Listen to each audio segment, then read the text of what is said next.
While in Israel, resentment towards the government is pouring into the streets. Thousands marched towards the Knesset on Wednesday. It's not lost on me, once again, that the opposition to the Benjamin Netanyahu government is still waving the flags of Israel. This is important to understand. Think about the opposition in the United States of America, okay?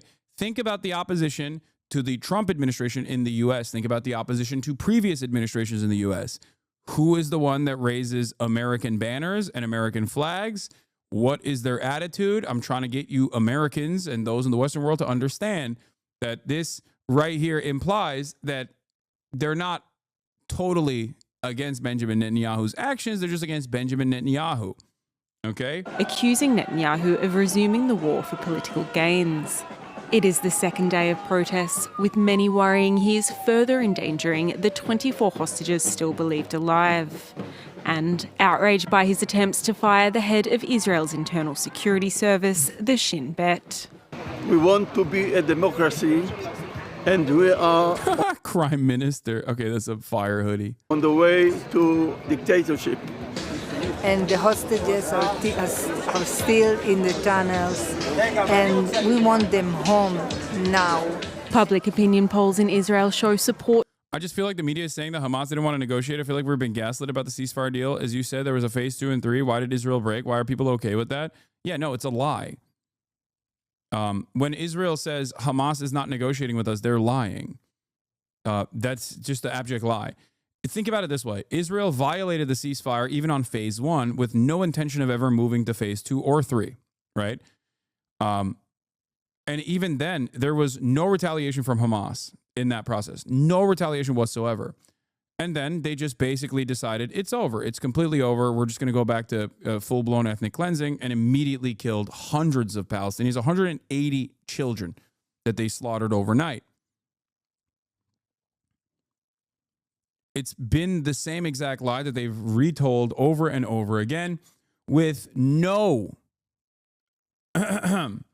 with no pushback from Western leadership against these lies. As a matter of fact, the Biden administration actively supported this lie. They lied at the behest of Israel over and over again.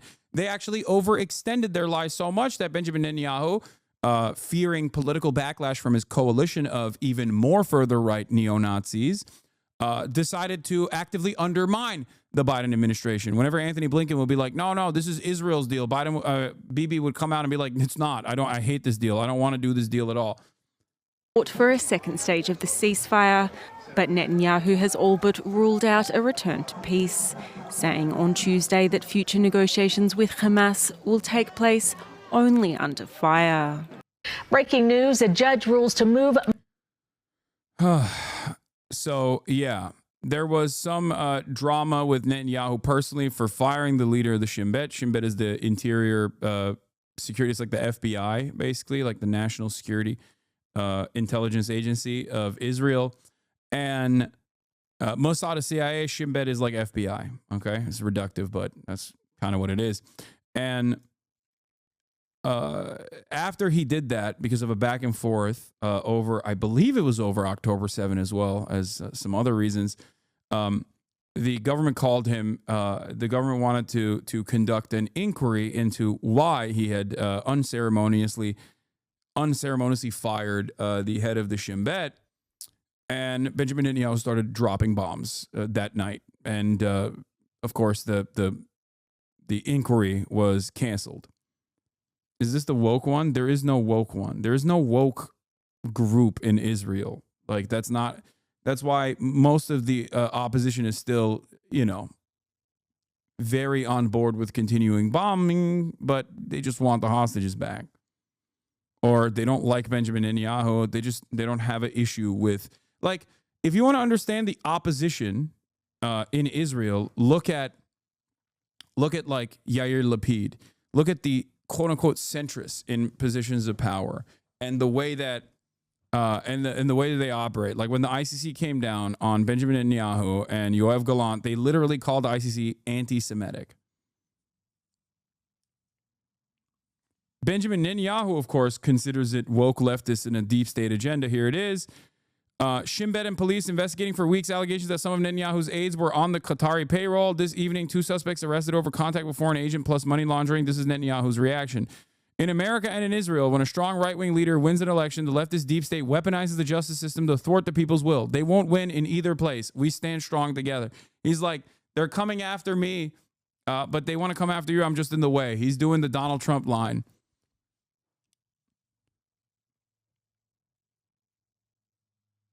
But, yeah.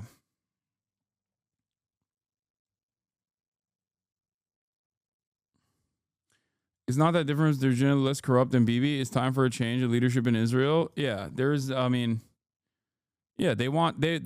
process libs in the same way that our liberals are here as well.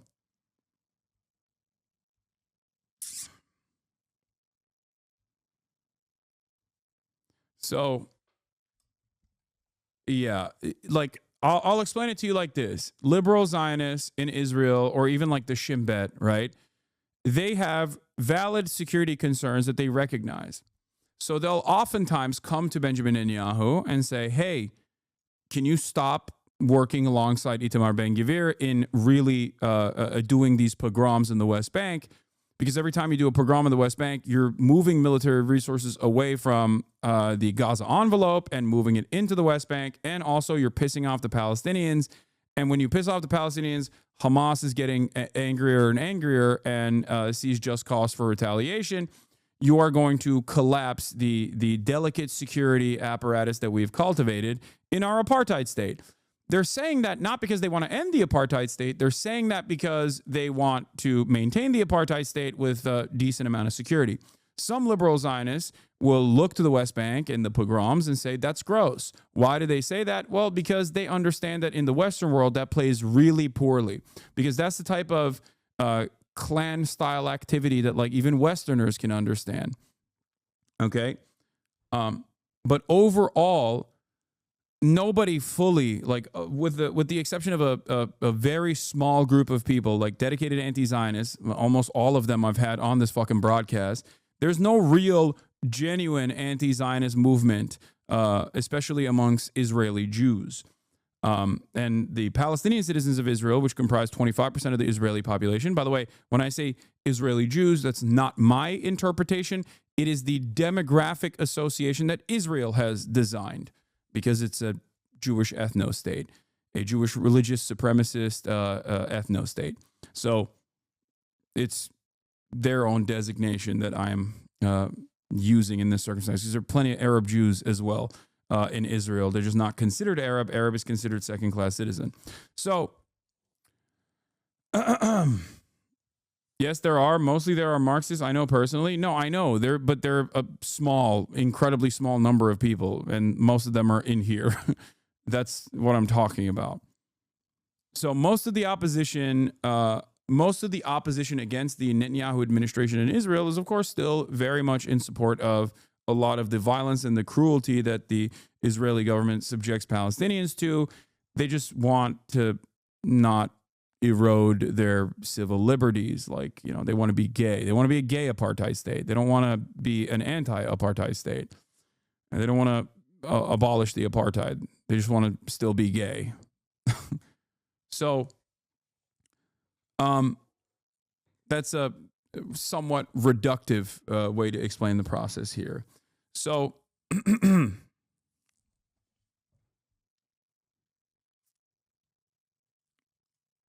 I have long maintained the position that if you want to stop the insane reactionary support, you have to address and tackle and dismantle the apartheid, because the apartheid justifies the existence of the Jewish Power Party and many other more reactionary forces in Israeli politics. And because the overwhelming majority of liberal Zionists in Israel don't want to reckon with that issue, they just kind of put their hands up in the air and go, how the fuck did we get here? I don't understand. Well, that's how you got here.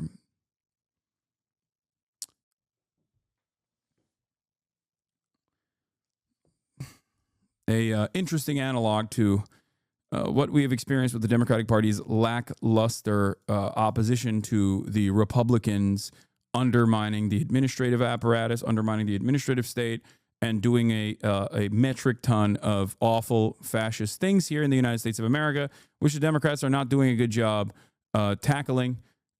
or criticizing partially because there are a lot of Democrats that just want stability, no matter what the cost is. And also on top of that, there's a lot of Democrats that like the things that the Trump administration is doing. They're just too cowardly to openly state that they like the things that the Trump administration is doing. But it's great that they can maintain moral high ground while simultaneously, doing like the most cowardly, feckless little I don't like what you're doing style opposition towards the Republicans. So, yeah, they care about prices stabilizing.